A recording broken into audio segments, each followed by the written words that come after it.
가문에는 영광일 겁니다. 그러나 그가 미국 방문 때 처신을 잘못해서 불명예스럽게 퇴진을 했습니다. 금년 신화사 통신 나쁜 누수, 불명예 누수의 8번째로 오른 누수가 되었습니다. 여러분, 인생의 좋은 일도 내가 관리를 잘못하면 그게 오히려 독이 되고 화가 되는 것을 볼 수가 있습니다. 오늘 본문 말씀에 보면 하나님의 천사 가브리엘이 마리아를 찾아와서 하나님의 은혜를 입은 자여라고 말합니다. 하나님의 은혜를 받은 자여 평안할지어다, 주께서 너와 함께 하시느니라. 이렇게 하나님의 가브리엘 천사를 통해서 놀라운 은혜의 축복의 소식을 듣습니다. 하나님의 은혜를 입은 자여 평안해라, 그리고 주께서 너와 함께 하신다. 이보다 더 큰 은혜와 축복의 소식이 어디 있겠습니까? 하나님의 은혜를 입은다는 것, 이건 말할 수도 없는 거죠. 은혜란 값없이 주어진 거잖아요. 여러분, 나사렛 동네에 살고 있는 이 촌 아가씨에게 하나님께서 가브리엘 천사를 보내서 너 하나님의 은혜를 입었다, 평안해라, 내가 너와 함께한다, 이 소식을 전해줬단 말이에요.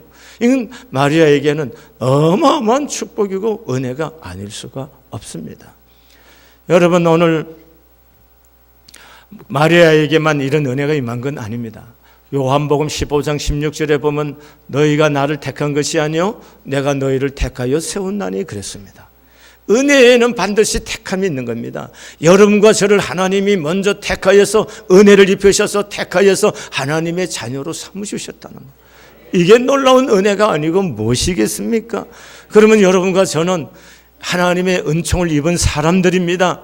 하늘의 땅의 복도 관리를 잘해야지만이 이게 복이 되는 것처럼 우리가 하늘에서부터 오는 하나님의 복을 우리가 잘 관리해야 하나님의 복이 되고 그것이 영광이 되고 가문에도 내 자손에게도 복이 되어질 줄로 믿습니다. 여러분, 오늘 하나님께서 가브리엘 천사를 통해서 나사렛 동네에 살고 있는 촌여자, 촌아가씨 마리아를 찾아와서 이런 은혜를 입히셨습니다. 그 당시에 멋진 여자가 없어서 하나님께서 가브리엘 천사를 통해서 나사렛 동네에 마리아를 찾아갔겠습니까? 예루살렘에 학문하고 교육받고 좋은 가문의 교수들이 없어서 그 시골 산골짜기의 여자를 찾아갔겠습니까? 산골짜기의 여자를 찾아오게 하는, 이거는 마리아의 어떤 조건이 아니잖아요. 이건 전적인 하나님의 은혜고 하나님의 주권 속에 있는 거예요. 그와 마찬가지로 하나님께서 여러분과 저를 주 하나님의 전적인 은혜로 부르셨고 자녀로 삼아 주신 겁니다. 이게 은혜라는 거예요. 여러분과 저는 하나님의 은혜를 입은 사람들이에요. 이게 복입니다. 그리고 하나님께서 여러분과 저를 부르셨을 뿐만 아니라 하나님의 쓰시려고 우리를 세우셨잖아요. 여러분, 마리아가 무슨 대단한 여자입니까? 아니, 시골에 흔하고 흔한 그는 산골 쪽의 촌아가씨입니다. 그는 촌아가씨를 하나님이 찾아가셔서 그에게 은혜를 입혀주시고 주님이 함께 하셔서 그가 나실 이 만왕의 왕 되신 예수 그리스도를 너를 통해서 잉태케 하겠다는 이 놀라운 소식을 전해주셨다. 하나님의 아들이신 예수가 이 땅에 오는 통로가, 축복의 통로가 되는 인물로 누구를 택했냐? 마리아를 택했다는 것입니다. 이건 마리아가 굉장한 인물이고 그가 그만한 사람이기 때문인가요? 아닙니다. 전적인 하나님의 은혜입니다. 하나님의 은혜예요. 이게 은혜, 하나님의 주권 속에서 하나님께서 하시는 은혜인 줄로 믿습니다. 이 은혜가 마리아가 오늘 예수 그리스도의 어머니가 되는 이 영광스러운, 세상에서 마리아보다 더 큰 복을 받은 사람이 어디 있습니까? 영국의 여왕이 아무리 영광스럽고 오만 보석으로 몸을 다 치장한들 예수의 어머니가 되는 것보다도 영광스럽겠습니까? 빌 게이츠가 돈을 세상에서 다 가장 많이 갖고 있다고 한들 예수의 어머니가 되는 마리아만큼 존귀하겠습니까? 인생이라는 돈만 갖고 되는 것도 아니잖아요. 권력 갖고만 되는 것도 아니고 명예만 있다고 해서 인생이 되는 거 아니잖아요. 하늘의 복이라는 것은 하나님의 은혜가 있어야 되는 거예요. 영원히 쇠하지 않는 것. 영국의 여왕도 다 인생이 죽으면 끝이 납니다. 그 영화가 무슨 대단하겠습니까? 빌 게이츠가 가지고 있는 돈도 자기가 쓸 만큼 쓰다가 가는 거지 그게 무슨 무덤까지 가겠습니까? 그러나 예수 그리스도의 어머니인 마리아는 역사가 계속되는 한은 그의 영광스러움은 끝이 없는 거잖아요. 이게 하늘의 복이라는 겁니다. 하늘의 영광스러운 복을 오늘 마리아는 누리고 있었습니다. 여러분, 이 복을 어떻게 받는 겁니까? 이걸 우리는 아셔야 되는 거예요. 오늘 하나님께서 마리아를 찾아오셨던 것처럼 하나님이 여러분과 저를 찾아와서 예수를 알게 해주시고 믿게 해주셨어요. 이건 전적인 은혜입니다. 그리고 여러분과 저를 우리 댐댐이를 저는 여러분 모르겠지만 저는 제 개인을 보면은 저희 개인 댐댐이를 보면 목사 될 사람이 아니에요. 대자질도 없는 사람입니다. 그런데 하나님의 은혜를 입혀주셔서 목사가 되게 해주셨잖아요. 그리고 하나님의 선한 일들을 위해서 부르심받고 쓰임을 받게 해주시고 써주시니 이거 어찌 말로 다 감사할 수 있겠습니까? 오늘 여러분들도 하나님이 쓰시려고 부르셨잖아요. 그래서 여러분의 직임을 주시고 직분을 주시고 여러 가지 책임 여러분에게 하나님께서 맡겨주신 겁니다. 이건 은혜를 주신 이거 자체가 은혜이고 이거 자체가 하나님께서 복인 줄로 믿습니다. 근데 이 은혜와 이 축복, 예수 그리스도와 함께하는 이 놀라운 축복이 나의 것으로 내 삶의 열매로 나타나려고 하면 어떻게 해야 되느냐 하는 것입니다. 오늘 이 본문의 말씀해 보니까 은혜를 입었느니라 하니까 보라 네가 잉타의 아들을 낳으니 그 이름을 예수라. 아니 처녀에게 찾아와갖고 너 잉타하겠다.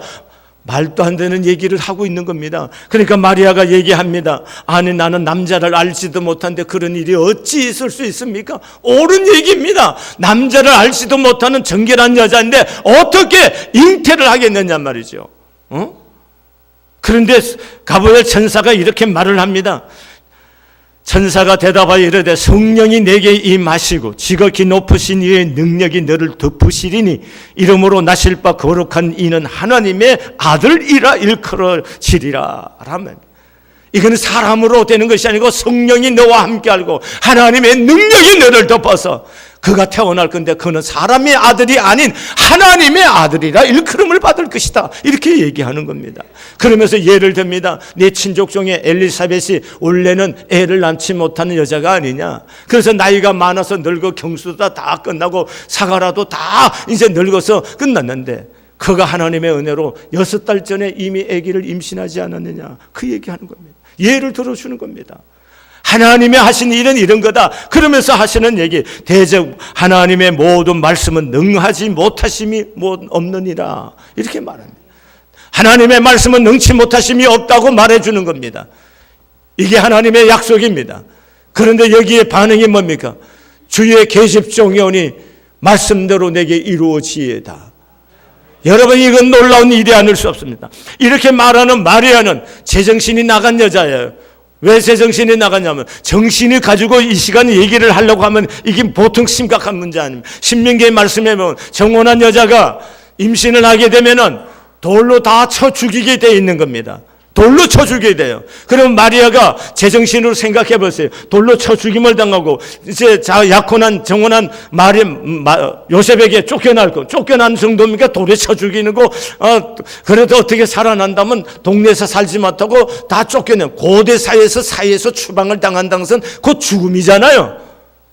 이런 일을 다 알면서도 오늘 마리아가 받아들인다는 거예요. 여기에는 새로운 결단이 필요한 거예요. 우리가 하나님의 일을 할 때 이 결단이 필요한 것이에요. 아멘. 하나님의 일은 결심하는 거예요. 요즘 제가 보니까 일 좀 하자 그러니까 목사님 생각해보고요. 내려놓으려고 그래요. 내려놔요? 내려놓으세요. 내가 젊은 친구들도 보니까 내려놓는다. 어디서 말버릇이 그렇게 하나님께서 사용하는 법을 배운지 모르겠어요. 자는 인생을 살려고 하는 사람이 아닙니다. 내려놓다? 내가 아직 철이 없어서 몰라서 그런 거야. 하나님이 내가 뭐가 그래 대단하다고. 하나님이 좀 쓰시겠다면 하나님 좀 쓰시겠다는데 내가 내려놓고. 청년들 조심하세요. 그런 의식과 사고방식으로 여러분 인생이 열리질 않습니다. 그거는 예수가 없어도 예수를 믿지 않아도 그런 사고방식으로 인생을 살면 인생을 창조적으로 못 만들어가는 거예요. 사람이 좀 더 긍정적이고 적극적이어야 되는 거예요. 목사님, 제가 잘 못하지만 제가 한번 해볼래요. 제가 하겠습니다. 뭐 이런 마음으로 자세와 태도를 가지고 교회 일이든 자기 인생의 일이든 덤벼들 수 있고 적극성을 발휘해야지. 제가 요새 좀 내려놓으려. 아니, 여러분이 내려놓으면 하나님이 안 될 것 같습니까? 인생은요, 그런 태도를 갖고는 안 됩니다. 예수를 안 믿어도 그런 태도 갖고 살면 안 돼요. 사람이 좀 더 긍정적이어야 돼요. 적극적이고. 그래서 모든 일들을 누가 일을 부탁하면 제가 잘 못하지만 제가 한번 해보겠습니다. 그럼 맡아갖고 해낼 수 있는 의지와 태도를 가져야 인생이 되는 거지. 뭘 조금만 하면 지금 내려놓으려고. 하던 일도 내려놓으려고. 내려놓고 인생 뭐 하고 살 건데? 뭐 하고 살 건데? 응? 내가 안 하면 하나님이 일이 안 됩니까? 저는 이런 생각해요. 성안교회 김천은 목사가 없다고 이 교회가 안 됩니까? 더 좋은 사람이어서 이 교회를 더 잘 섬길 수도 있는데 나 같은 사람을 써주는 것만으로도 고맙고 감사하죠. 존재하게 하는 것만으로도 고맙고 감사한 거죠. 근데 뭘 내려놓는 거예요? 뭘 안 하겠다는 거예요? 안 하는 동안 여러분 뭐 하고 살 건데요? 여러분 잘 생각해보세요. 마리아가 아이고 나 그런 일이 없어요. 절대로 안 돼요. 절대. 마리아가 무슨 대단합니까? 근데 하나님이 찾아와서 은혜를 입은 자여 은혜를 입은 너네라 주께서 너와 함께 하시느니라 네가 하나님 앞에 잉태하여 하나님의 아들을 낳을 것이다. 이 놀라운 얘기를 해주는 거예요. 그러면서 예를 들어주는 겁니다. 성령이 너와 함께하고 하나님의 능력이 너와 함께해서 이 일이 가능하다는 거예요. 그리고 엘리사벳도 애를 못 낳았던 사람인데 이미 6개월 전에 애를 임신했다. 네가 생각하는 것은 꼭 사람으로만 아니다. 성령 하나님. 여러분 이제 과학이 발달하니까 알겠죠. 인공수중으로도 통해서도 다 하고 뭡니까 요새 식물들도 뭡니까 옛날 우리 방식으로 생각하는 방식이 아닌 것으로 재배도 하고 있잖아요. 여러분 우리 하나님의 인간도 지능이 발달하니까 일을 만들잖아요. 근데 능하신 하나님 만물을 지으신 하나님께서 뭘 못하시겠다는 거예요. 그 사실을 마리아가 대범하게 받아들인 거예요. 주의 계집종이오니 말씀대로 내게 이루어지이다. 여러분 이 결단이 있어야 돼. 인생에 쓰임받는 사람이라는 것은 이런 결단의 능력이 있어야 되는 거예요. 항상 우유부단하고 뭡니까 뒤로 빠지고 하나님의 나라뿐만 아니라 세상에서도 그런 태도를 갖고는 인생이 안 되는 거예요. 사람이 한번 딱 금어지면 일을 해내겠다는 의지가 있고 열정이 가슴속에 있어야 일도 해내고 성공도 하고 사는 거지. 여러분 생각과 삶의 태도를 새해에는 새롭게 하시기를 바랍니다. 그리고요 생각을 좀 긍정적으로 하세요. 말도 좀 긍정적으로 하세요. 여기 마리아가 대답하는 거 부정적인 게 어디 있어요? 가능하지 않는 일인데도 하나님 말씀 아니니까 말을 긍정적으로 하잖아요. 태도도 아주 긍정적이잖아요. 인생이 부정적인 사람, 부정적인 생각, 부정적인 태도를 가진 사람, 여러분이요, 세상이 아무리 좋은 환경에 갖다 놔도 그 사람 좋은 환경 못 만듭니다. 성공적인 삶을 못 만들어요. 환경이 나쁘기 때문에 안 되는 게 아니에요. 이미 마음속에 안 되는 원리를 갖고 있기 때문에 안 되는 거고, 안 되는 심보를 갖고 있기 때문에 안 되는 겁니다. 예수 믿는 사람들이 정신 차려야 되는 거예요. 뭐냐? 예수 믿는 사람들은 좀 더 긍정적이어야 되는 거예요. 왜? 합력해서 선을 이루시는 하나님이 계시기 때문에 어떤 환경 속에서 하나님 이 일 속에서 하나님이 기쁘신 일이 이루어질 것이다 믿어요. 그러면은 모든 일에 적극성이 생기고 말도 긍정적으로 하게 되고 태도도 좀 적극적이 되는 거예요. 여러분의 직장에서도 깐죽대거나 비판하고 그러지 마세요. 그건 그리스도인이 해야 할 태도가 아니에요. 여러분은 어떻게 하면 회사 일을 되게 할까? 나 한 사람을 통해서 회사가 되게 하고 나를 통해서 회사가 복을 받게 한 이런 마음가짐으로 여러분이 주인같이 해보세요. 하나님도 알고 사람들도 아는 거예요. 그 다음에 보세요. 말만 한 거, 결단만 한 거 아니에요. 순종의 도를 배운 거예요. 뭐요? 계집종이 그대로 되기를 원합니다. 이 순종하는 거예요. 하나님의 은혜가 되고 하나님의 축복이 내 인생의 축복으로 와서 열매를 맺으려면 이 순종의 도가 응답하지 않으면 절대로 되지 않습니다. 순종해야 되는 거예요. 여러분은 모든 기적과 역사는 순종성이, 믿음은 뭡니까? 순종이 동반되지 않은 믿음은 믿음일 수가 없는 거예요. 믿음이 있다는 것은 반드시 그 일에 순종이 따라왔을 때 완성이 되는 것입니다. 아무리 믿음이 좋아 보여도 그 삶이 말씀 앞에서 순종하지 않으면 모든 것이 헛수고입니다. 하나님은 순종하는 사람을 찾으십니다. 하나님은 비록 부족하고 연약하지만 나 같은 사람에게 귀한 사명 주심을 감사합니다 하고 순종하는 자를 하나님은 축복의 통로로 삼으시고 역사하시고 영광을 받으십니다. 여러분 잘 알다시피 이스라엘의 초대 왕으로 부르심 받는다는 것은 이건 영광과 명예가 아닙니까? 미국의 초대 왕이 누구예요? 대통령 조지 워싱턴. 우리 남의 나라 대통령도 알잖아요. 왜? 조지 워싱턴 초대 대통령. 이거는 한 민족에서 어마어마한 영광이 아닙니까? 나라가 없이 떠돌던 이스라엘 백성들이 나라 제도를 만져서 나라를 세우고 뭡니까? 지도자를 세운 첫 번째 뭡니까? 왕이 사울 왕이에요. 사울은 굉장한 복을 받았고 은혜를 입은 사람이에요. 그렇지 않습니까? 한 나라의 최초대 왕이 된다. 이건 큰 은총이고 은혜입니다. 그런데 그 사울 왕이 그 영광스럽고 축복된 것을 하나님의 은혜를 소멸시키고 버림을 당합니다. 왜 버림을 당합니까? 하나님이 명하신 말씀에 불순종하다가 버림을 당하는 겁니다. 하나님께서 말씀 앞에 불순종한 사울 왕에게 사무엘 선지자를 통해서 이렇게 말합니다. 사무엘상 15장 22절 이하의 말씀에 보면은 여호와께서 번제와 다른 제사를 그의 목소리를 청종하는 것을 기뻐하심같이 좋아하시겠는 순종이 제사보다 낫고 듣는 것이 수양의 기름보다 나으니 이는 거역하는 것은 점치는 죄와 같고 완고하는 것은 사신 우상에게 절하는 죄와 같음이라. 왕이 여호와의 말씀을 버렸으므로 여호와께서도 왕을 버려 왕이 되지 못하게 하셨나이다 라는 겁니다. 하나님의 은혜로 하나님의 축복 가운데 초대 왕으로 부르심을 받고 세움을 받아서 나라를 만들어가는 이 사울이 하나님의 말씀을 거역하다가 버림을 당하는, 불순종하다가 버림을 당하는 겁니다. 하나님은 순종이 없는 예배를 기뻐하지 않습니다. 하나님 앞에 불순종하는 것은 무당에게 점을 치는 것과 같습니다. 그리고 우상에게 절하는 죄와 같은 것임을 강조하고 있습니다. 결국 사울왕은 말씀에 불순종함으로 하나님으로부터 버림을 받는 이런 비극으로 인생이 끝나는 것입니다. 여러분 다 마리아는 나사렛 동네 산동네입니다.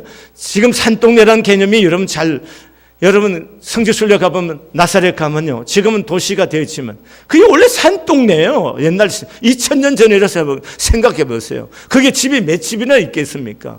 그는 골짜기 촌여자 촌아가씨라고, 그는 촌아가씨에게 하나님이 은혜를 입혀서 그를 찾아와서 하나님의 아들이신 예수 그리스도 잉태하는 복을 그에게 허락했을 때 주의 계집종년이 말씀대로 되어지기를 원합니다.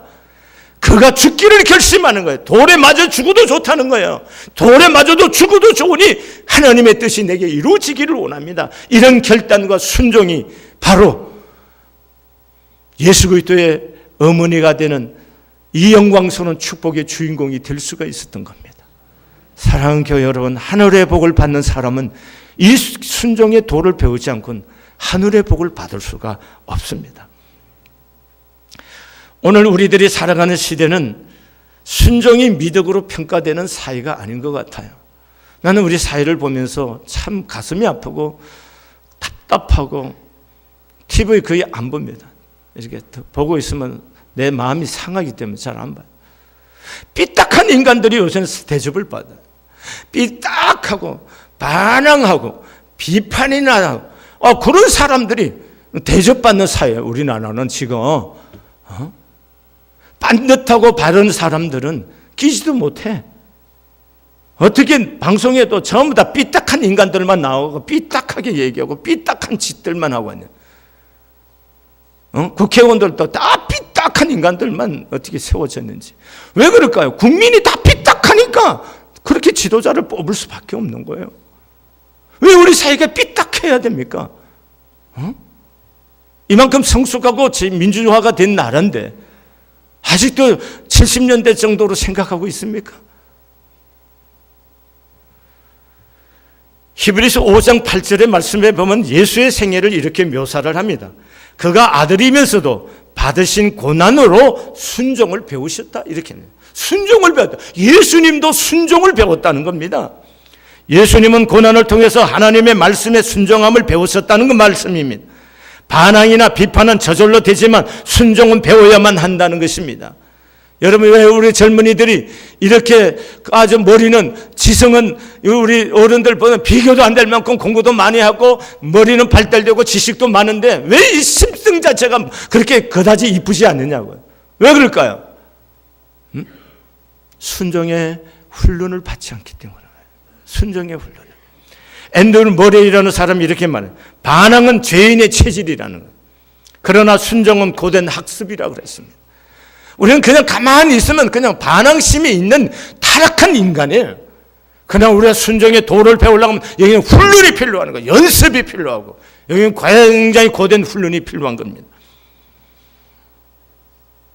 희생에도 불구하고 순종하고자 하는 이들이야말로 하나님의 나라의 역사의 주인이요, 이런 사람을 통해 복음의 역사는 만들어서 가는 겁니다. 이름 없는 갈릴리 나사렛 동네의 촌아가씨가 예수의 어머니가 되는 축복을 받는 이유가 어디 있습니까? 그것은 바로 그의 순종함 때문인 겁니다. 돌에 맞아서 죽을지도 모르는, 남편에게 버림을 당하고 사회에서 매장당할 수밖에도 없는 그런 상황임에도 불구하고 하나님의 말씀을 마음에 받아들이는, 그리고 그 말씀에 순종을, 이렇기 때문에 예수 그리스도의 모친이 될 수 있는 이 은혜와 영광을 누릴 수가 있고 하늘의 복을 받는 사람이 된 거예요. 마리아만큼 하늘의 복 받은 사람이 있습니까? 생각을 해보세요. 하나님의 아들이신 예수를 잉태하는 어머니가 된다는 이 영광스럽고 하늘의 복, 이 하늘의 복을 받는 사람이 있겠냔 말이죠. 이 은혜를 입은 사람이란 말이죠. 무엇을 해요? 돌에 맞아 죽어도 좋다. 그런 결단과 그런 순종으로 이 하나님의 은혜가 은혜되게 하는 것을 볼 수가 있습니다. 여러분, 교회 일하실 때 나 손해봐도 좋다. 손해봐도 좋다. 여러분, 자녀들에게 예배를 가르칠 때 넌 최고 좋은 학교 안 가도 좋다. 예배를 우선순위로 들어라. 부모들이 이 신앙의 원칙을 갖고 애들을 가르쳐 보세요. 인생이 됩니다. 아멘 안 하시네요? 고3만 되면 주일날 애들 학원 보내는 교회를 안 보내고 있어요. 여러분, 그래갖고 그 아이들이 무슨 인물이 돼요? 그래갖고 대학 가면 예수 믿을 것 같으죠? 고등학교 때까지도 예수 잘 믿다가도 대학 가면 예수 안 믿는 교수를 만나면 애들이 다 막 신앙의 갈등을 느끼고 변하는데, 고등학교 때 예수 안 믿은 애가 대학 가서 예수를 잘 믿어요? 착각하지 마십시오. 그럴 일이 없습니다. 여러분, 좋은 대학 안 가도 나는 네가 예수를 믿고 하나님의 사람으로 살기를 원한다고 하는 이런 신앙의 원칙을 가지고 아이들에게도 이 도를 가르친다면 여러분의 자녀들이 갈수록 잘 되는 은혜를 입게 될 줄로 믿습니다. 사랑하는 교회 여러분, 하나님 앞에 순종, 결단하고 순종하는 이 헌신이 없이는 하늘 복을 받을 수가 없는 거예요. 나는 우리 청년들에게 부탁해요. 여러분들이 조금만 뭐 하면 요즘은 내내 내려놓겠습니다. 아주 유행병처럼 우리 청년들이 입에 아주 올랐더만. 여러분들이 그런 마음과 생각과 태도를 갖고 있다면 여러분 인생이 펴지지 않습니다. 여러분 인생은 예수 안 믿어도 그런 태도는 절대로 안 돼요. 마음 바꾸셔야 돼요. 여러분 청년들이 좀 긍정적이고 적극적인 삶의 태도를 갖고, 목사님 제가 잘 못하지만 그거 내내 제가 한번 해보면 안 될까요? 제가 하겠습니다. 좀 이렇게 긍정적으로 적극적으로 나와서 하나님의 일이고 사회 교회의 일이고 여러분들의 주어진 인생, 여러분의 속한 직장이든 여러분 공동체에서 그런 태도를 갖고 인생을 살아야 여러분이 복의 통로가 될 수가 있는 사람이 되는 거예요. 청년들 부탁해요. 부탁해요. 그런 마음 버리세요. 하나라도 나 같은 사람 써주신다 하니까 내 젊은 날에 내가 CCC 청년들이요, 요 대학 여기 CCC 여기 있어요. 요 CCC에 속한 학생들, 요 똑같은 학생들인데 이 CCC에서는 한 학기나 1년을 휴학하고 가장 젊은 때 좋은 날에 선교지에 가서 선교 사역을 하고 와요. 아니 왜 CCC에 속한 청년들은 그렇게 하는데 왜 교회 청년들은 그렇게 맥이 없고 그렇게 무기력하고, 그리고 왜 그렇게 헌신의 삶을 못 사냐? 왜 안 되는 거냐고. 왜? 난 이해를 못 하겠어요. 똑같은 대학생인데 CCC에서는 되는데 왜 교회 안에서는 안 되는 거예요? 여러분 정신을 차리세요. 여러분 젊은 날에 내 인생의 가장 한국과 같은 시간에 그리스도를 위해서 나 돈 좀 덜 출세해도 좋고 내가 덜 성공해도 난 그리스도를 위해서 젊은 날에 내 생애를 드리겠다고 하는 이 헌신의 삶을 살면은 하나님이 여러분들을 그냥 두지 않아요. 하나님의 은혜가 임하고 여러분들을 하나님께서 존귀케 하고 인생의 길을 열어주시고 동행하시는 거예요. 주께서 너와 함께 하시는 이 비밀의 은혜를 경험하게 될 줄로 믿습니다. 나는 우리 교회 청년들이 내년에는 선교지도 가고, 선교지 가는데 교회 돈 가지고 가지 말고 돈을 벌어갖고 한번 해봐요. 자기 돈을 벌고. 아니, 여자친구한테 선물 하나 주기 위해서도 아르바이트하고, 좋은 신발 하나 사신기 위해서도 아르바이트하는 아이들이 요즘 애들이에요. 그런데 하나님의 나라를 위해서, 복음을 위해서 그래서 교회는 가능하면 안 지원하려고 그래요. 그래서 여러분하고 나머지 제가 우리 교회에서 봤을 때 어떤 필요한 분은 채우겠지만 여러분 의식 자체를 좀 바꾸란 말씀이에요.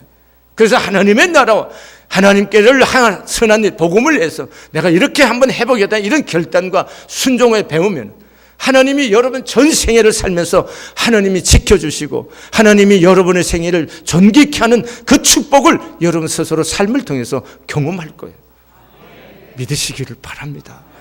사랑하는 교회 여러분, 이 성탄절 우리가 오신 예수를 맞이하는 시즌이잖아요. 이런 시기에 여러분 생에 좀 하나님께 결단하고 순종하고 드릴 수 있는 시간이 되어줄 수 있기를 바랍니다. 기도하시겠습니다. 하나님 아버지, 나사렛 촌동네 산동네 사는 마리아를 찾아가서 그를 통해서 하나님의 구원의 역사를 이루는 놀라우신 하나님의 그 은혜가 오늘 우리를 찾아오시고 우리를 구원해 주시고 하나님의 선한 일을 이루신 이 사역에 우리를 써주시고 축복해 주시니 감사합니다. 받을 만한 자격도 우리는 그런 형편도 인간됨도 모자라는데 하나님은 우리를 어여삐 여기시고 긍휼히 여겨서서 하나님의 선하신 일을 이루어감을 진심으로 찬양을 드립니다. 하나님 영광을 받으시옵소서. 하나님 성한 교회를 좀 써주세요. 우리 모두를 좀 써주세요.